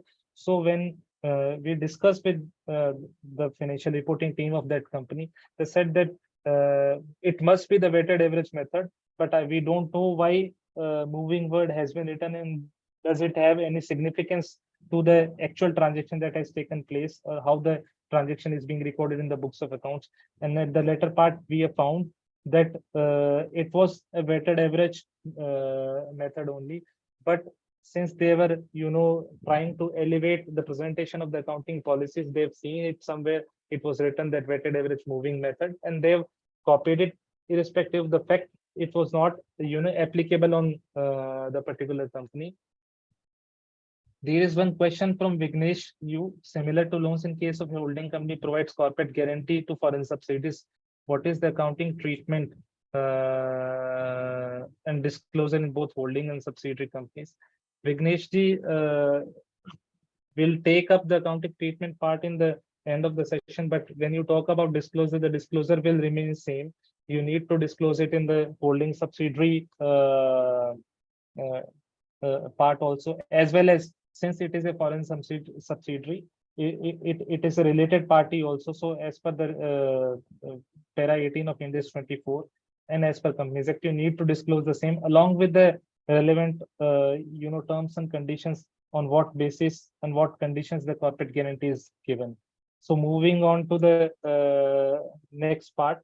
So when we talk about excellence in financial reporting, when we talk about excellence in financial reporting, there is a very thin line of difference between reporting at par. I always say there is a very thin line of difference between reporting at par and reporting in line with the best reporting practices. So when you see an annual report, we dissect the annual report into 5 parts. First is related, first is chairman's report and director's report of your annual report. Second is, if it is a listed company, which I hope so, it is a management discussion and analysis, which talks about, the various segmental performance of the company, the outlook of the company, the enterprise risk management framework, which the company has benchmarked. Third is, financial disclosure, which is the most important part when it is being evaluated at the institute also. Fourth is corporate governance, which is at the helm of every discussion on various forums wherever we go.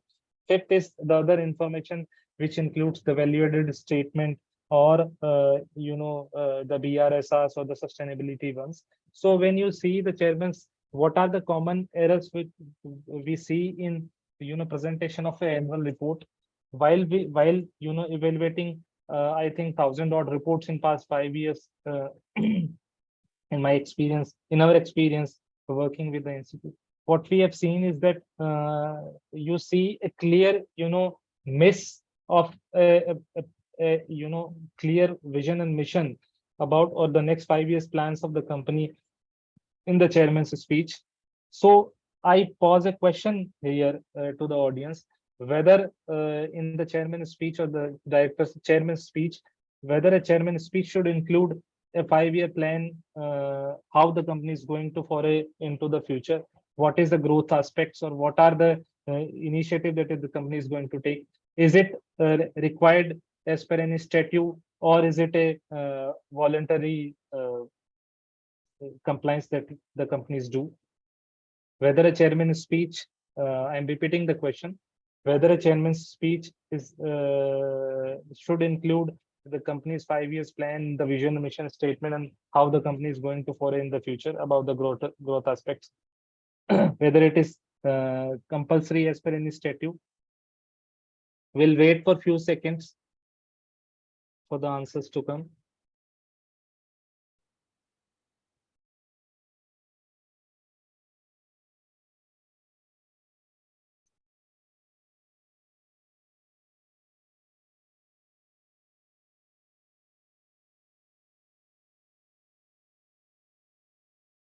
I think there is no answer.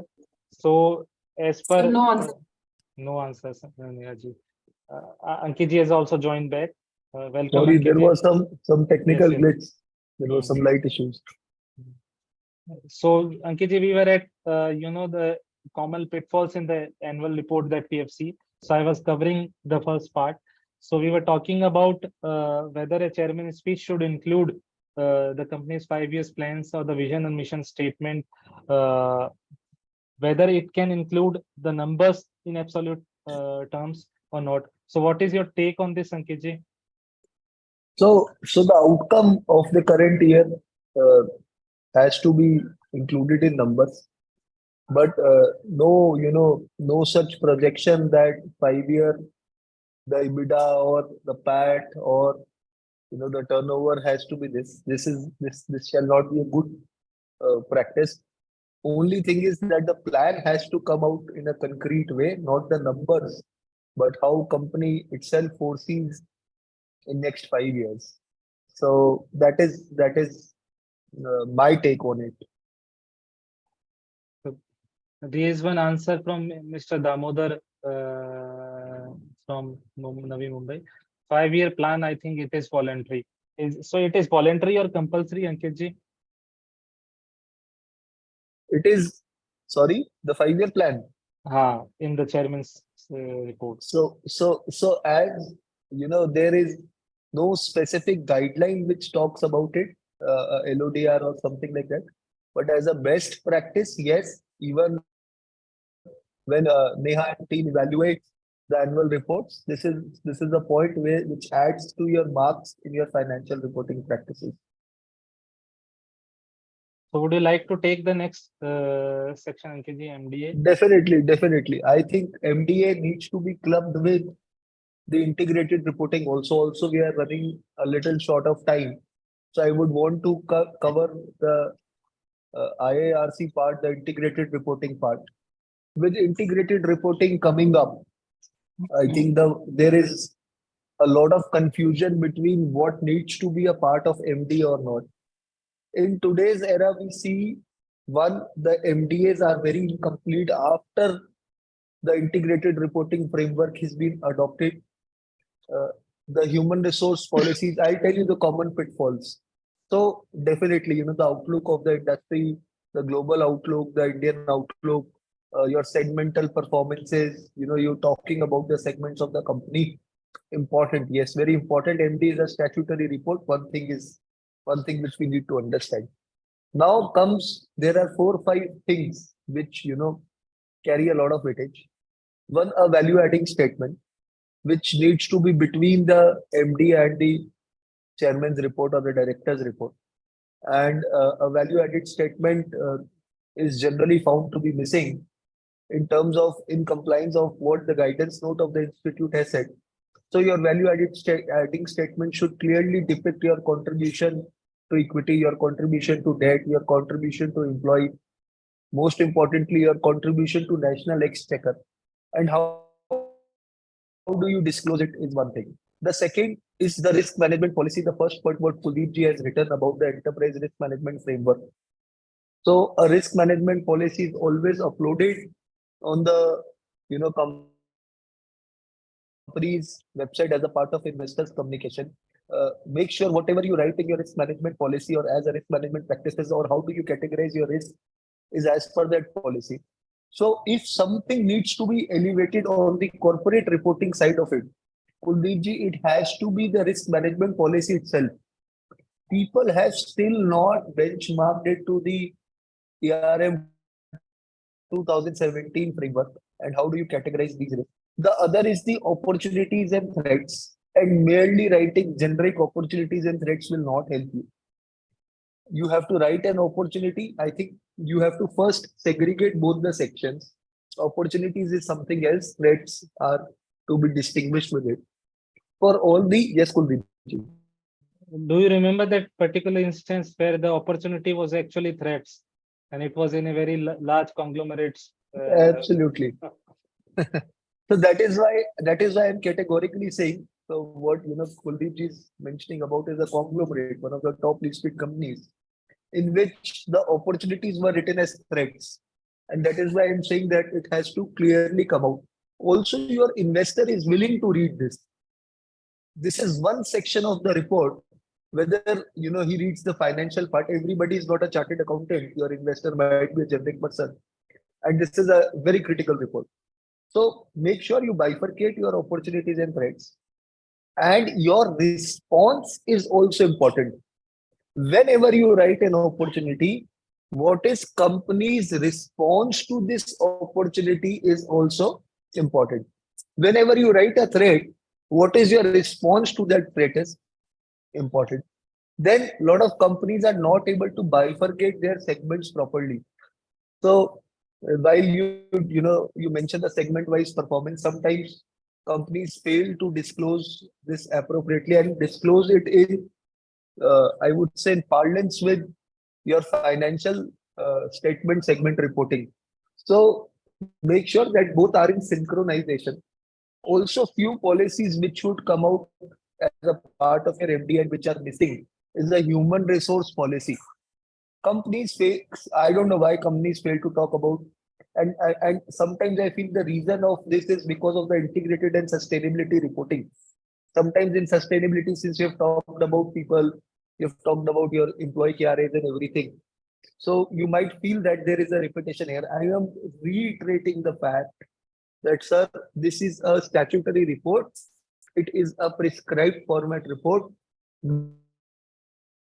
Nothing needs to be missed. If you think the things are being repeated, give a reference, give a point of navigation. But this needs to come out on all these fronts. I think the financial disclosure and everything we have detailedly discussed. I would want to go on the corporate governance side. And with corporate governance side, this point comes from Kuldeep ji itself. My learning comes from him only. While we were, evaluating some board reports of the company, and Kuldeep ji highlighted that I think it was a nomination or a remuneration committee or something like that. There was a major non-attendance, or say in an audit committee, there's a major non-attendance. So where there is a non-attendance in an audit committee or in a, in any of your committees which you have, or in any of the committees which you have formulated and which have been which have been disclosed in corporate governance report, the reason for such non-independence should also come out well, right? So one more last thing to add on corporate governance part is the forward-looking practices. With social security code coming up, how companies addressing it, what is the impact, and all these disclosures should come as a part of an excellent reporting practice. I'll repeat it. The reason for non-attendance might not be a statutory thing, right? But as a better practice. So this session talks about two things. One, statutorily, we have to comply to minimum things. But what is a forward-looking practice? So if you don't mention a risk management framework in your MTA, a statutory non-compliance. If you don't talk about the segment reporting, a statutory non-compliance. However, if you don't mention about the social security code, I and Kuldeep ji are not saying it is a non-compliance. We are saying it is an inferior practice. If you're talking about the best practices, what the session is about, I think all these things should come up. Kuldeep ji, anything to add upon? Ankit ji, I think you have covered fairly well. I would just like to add one thing about MDA. When the Schedule 3 was, amended in 2021, there was a requirement related to disclosure of ratios.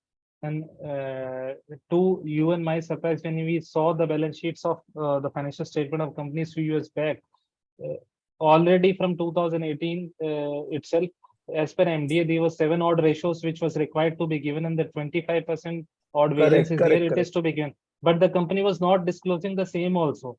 In many cases, we have seen that the companies was not disclosing the same. And I think SEBI slapped certain penalties. Yes.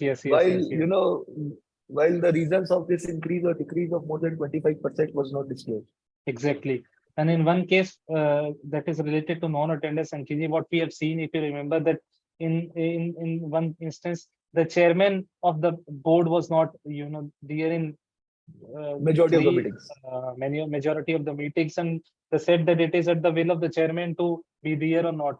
But when we analyze the best corporate governance practices, it is a must that if there is a major non-attendance, you cannot miss to report the reason of the somebody. Kuldeep ji, I feel somebody has to sensitize him. Like we were talking about the chairman's report, so certain the corporate reporting heads or the heads of the corporate reporting teams needs to sensitize it in the beginning of the year. That this matters. This eventually is an important milestone for a corporate governance report, or what should be inculcated as a part of your chairman's speech. So I think non-financial parts are very fairly addressed. Let's look into what kind of changes you see in an annual report. And I would say, Kuldeep ji, this is rightly depicted. So from an annual report of last 20, 25 years, when you pick up, or even last 10 years, to an annual report of, say, today we talk about Tata Steel, and they present their annual report in AR/VR format, which is a virtual reality format, where you are actually stimulated to the entire financial reporting framework of the company. We are, as of now, the entire session was talking about the basics. Now we are talking about, what could be a great practice. So one practice which I feel is that, certainly your integrated reporting framework can always be presented in a better way, and you can present it by using a AR/VR report. My request to the audience would be that if you can, download the AR/VR report of Tata Steel, you would come to know, how these reports have evolved. If I also want to have a very quick interaction with our audience. What all changes do you see in your annual reports in last 10 years? When you compare an annual report of your company today and an annual report 10 years back, what all changes do you see in last 10 years? If we are able to, outline these changes, if we are able to think about these changes, work on these changes, I think we automatically are adopting the better practices. But sometimes we need to look back and think, what has happened, and look forward what is expected to happen. So any changes you see last 10 years in your annual report?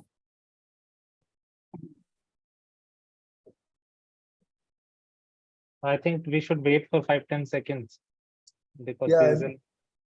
I am expecting answers on this particular question.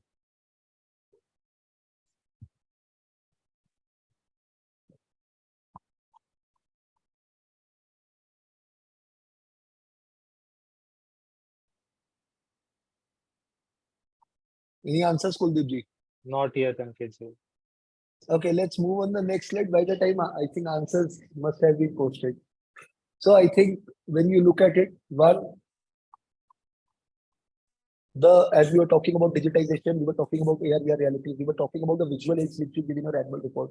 There are agencies, which are doing fantastic giving these visual aids. However, I'll say do not lose the crux of it. Sometimes I was looking at a annual report of an insurance company who had a theme of Bollywood or an IPL. Sometimes these are risky gambles, I would say, because some investor might like to interact through your visual aids, but at least you don't lose the crux of things. So one, the digitization. Lot of thrust is given on cross-referencing. And today, in today's era, we need to give reports which are well cross-referenced, specifically your notes to your financial statements, specifically your one section to another section. So naturally, as I was discussing on the previous point, that the report needs to be theme-based. We have now come to a stage where a lot of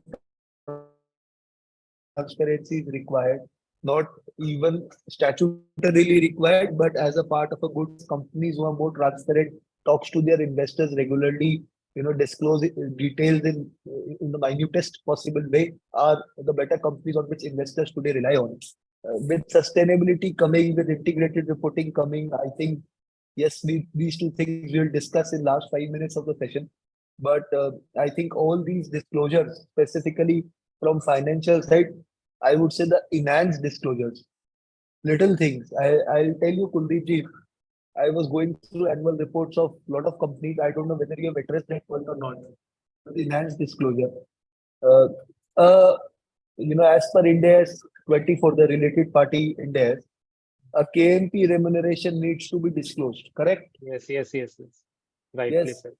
And there's an advisory in ITGC, I think Circular 8, or the guidance which they've issued, right, number, about how do you disclose a KMP's remuneration. Now, a consolidated figure will also do, you're talking about sitting fees, you're talking about other benefits which you give it to, but there is a specific advisory on it, and people expect, the investor expects, what is the quantum and the bifurcation. So again, a question to my audience: do we receive answers to the previous question? Yes, there were few answers. Two were from Rahul Jain from Delhi, cross-referencing theme-based report, enhanced disclosure. One is from Mr. Hari Prasad Golamudi from Hyderabad CSR presentation, and one is Fantastic. from Sumit, that is integrated reporting. I think we got all the possible answers. So now my next question is, how do you disclose a KMP remuneration, right? As in compliance to Ind AS 24, also in compliance to ITGC. आपके annual report में क्या लिखा है? What is written? How have you disclosed it? I am very keen to know. And this is the point why I am telling you enhanced disclosure. Earlier it was not like that.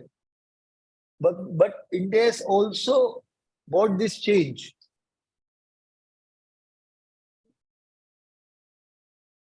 Ankit, there was one issue related to presentation of remuneration paid to independent directors also, no? Absolutely. That's what I'm talking about. Likewise. So your remuneration paid to independent directors, right, needs to come as a part of KMP. And how do you disclose it? Do we disclose? Is there any specific format to disclose it? No answers. Okay, we'll come on it. Let's go on it. Unless I get an answer, because I think every company is disclosing the remuneration to their independent directors as a part of KMP's remuneration, right? Yes. And all companies are again, I will say 90% of the companies are not disclosing it in the righteous way what ITGC has prescribed.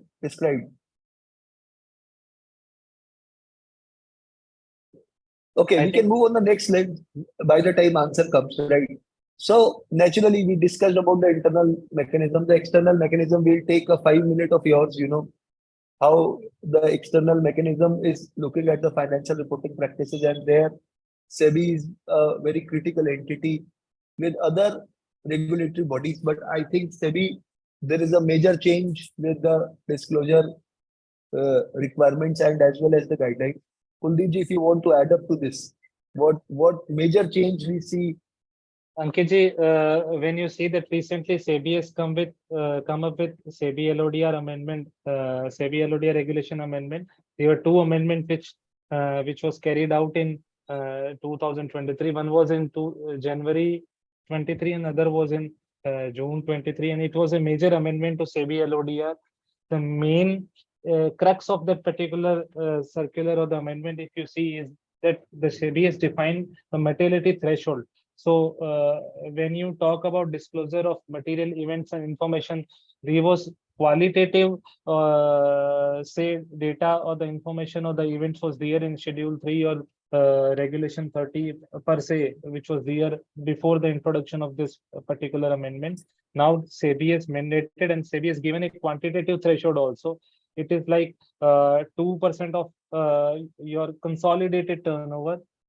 If any transaction which it crosses the limit of 2% of your consolidated turnover, 2% of your assets of the company, or 5% of the profit of the company for past 3 years in absolute terms. So absolute terms means that if there is a loss also, you need to add it up while taking up the average, and you need to divide it by 3, and then you need to see whether the transaction that is under question, under scrutiny, is required to be reported as per the threshold of materiality or not. The second major change, Ankit, was related to clarification of rumors or the information in the mainstream media. So previously there was no such regulation which was there from the SEBI. So now they've defined the mainstream media also. What is a mainstream media? Like few examples are a newspaper registered with RNI, or a news channel which is registered with the Ministry of Broadcasting and Information. Then they've clarified that the top 100 companies from the next year onwards, they need to respond to the market rumors or information. So if there is any rumor or information which is going on about the company which may affect the price of the company, which is material according to the company, in the mainstream media, then the company has to respond to the same, has to clarify that yes, this is our response to a particular rumor. The third big change which is being made is related to inclusion of functional head, or definition of SMP, senior management personals. So now the senior management personals have been defined, and there is a tedious task on the shoulders of the company also to form a SOP or a digitized SOP or a standard operating practice, how they fetch the information from the SMPs or the relevant function head. So it reaches to the KMPs and then they can report to the SEBI. There are few other changes also which SEBI has come up with in the particular amendment regulations. The changes pertains to one change is related to Ankit, that if there is any resignation of auditor, any CFO, any company secretary, any KMP, then it has to be reported to the exchange within 7 days of the resignation, along with the detailed reasons. So previously it was not there in the reporting framework. There are many other changes, like if there is any vacancy in of the office of a company secretary or a compliance officer or a CFO or a KMP, then it has to be filled within the time frame of 3 months. So these are the basic changes. I think the time is very short. We cannot cover the whole totality. Maybe in the last session we will give more thrust on SEBI part.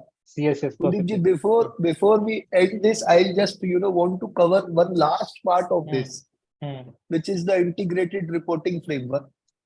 And the problem with integrated reporting framework is, Kuldeep, that a lot of companies are still not able to identify these 6 capitals properly. Identification of these 6 capitals, quantification of these 6 capitals, the value creation process, the materiality assessment, and the introduction.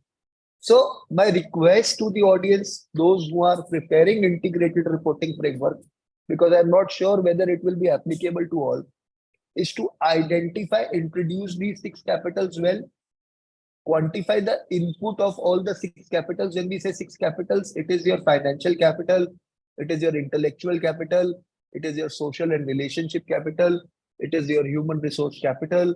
So all these 5-6 capitals, environment and other capitals, all these 6 things needs to be identified well. When they're identified, please make sure that you quantify these capitals, the inputs from the financial capital side, and what is the output.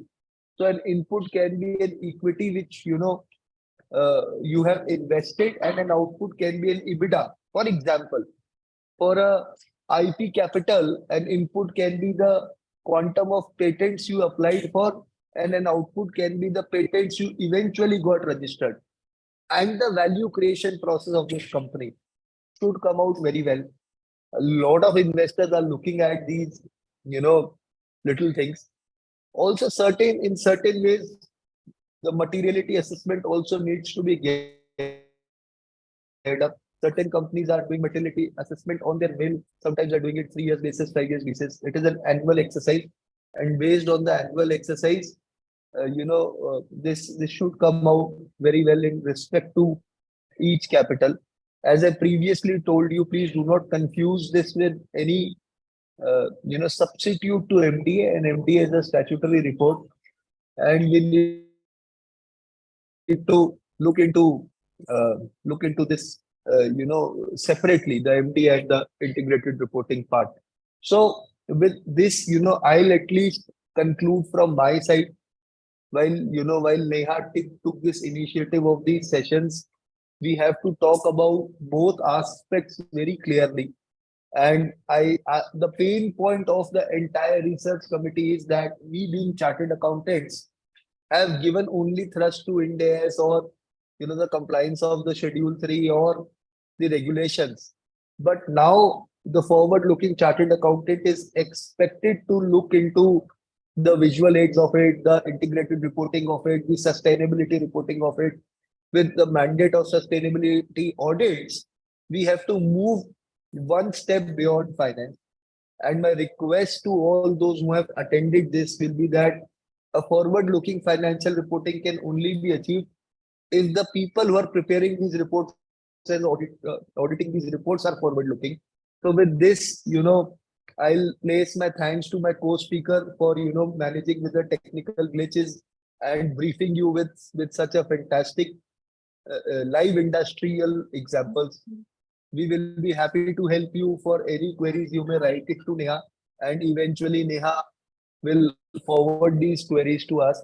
Thank you so much, Neha, for moderating on behalf of us. At the end, I would want to thank the chairman and vice chairman of the research committee, but a special mention and thanks to the secretary of the research committee, Dr. Amit Kumar Agarwal ji, who is the man behind all the series. So if certain things are missed out today, don't worry, come out with the next session, come out with your queries. Any queries received in advance will be, much more helpful.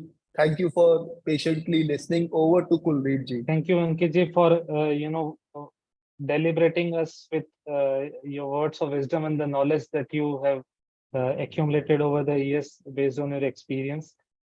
Like you said that we, missed short due to the paucity of the time on SEBI LODR. So we'll try to cover it in the next session, which is the last session. And if any query which we can receive before the session, then it will be very helpful us to deliberate it in detail.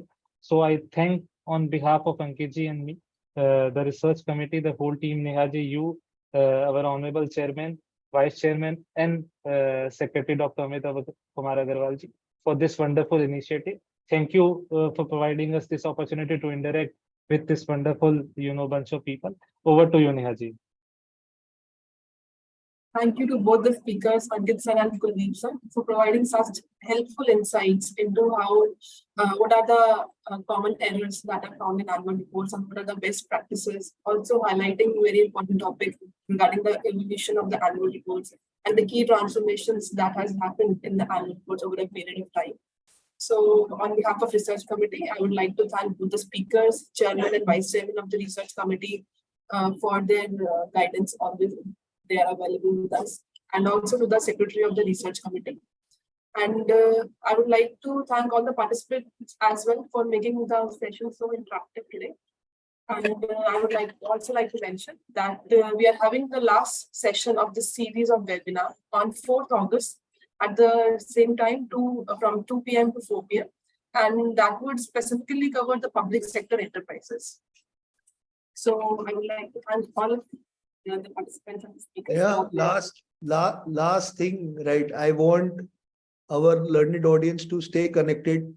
One request to you is that we may come out with, some sessions on the quarterly compliances and quarterly reporting frameworks of these companies, since you give a due weightage of the quarterly reporting practices also. To everybody who has joined, you are free to connect us on LinkedIn, post your queries. I think the quantum of interaction we make with each other will make things looks much easier. So thank you so much, Neha. Thank you, Ji. It was a wonderful session. Thank you. Thank you. So I think we can now continue. Sure.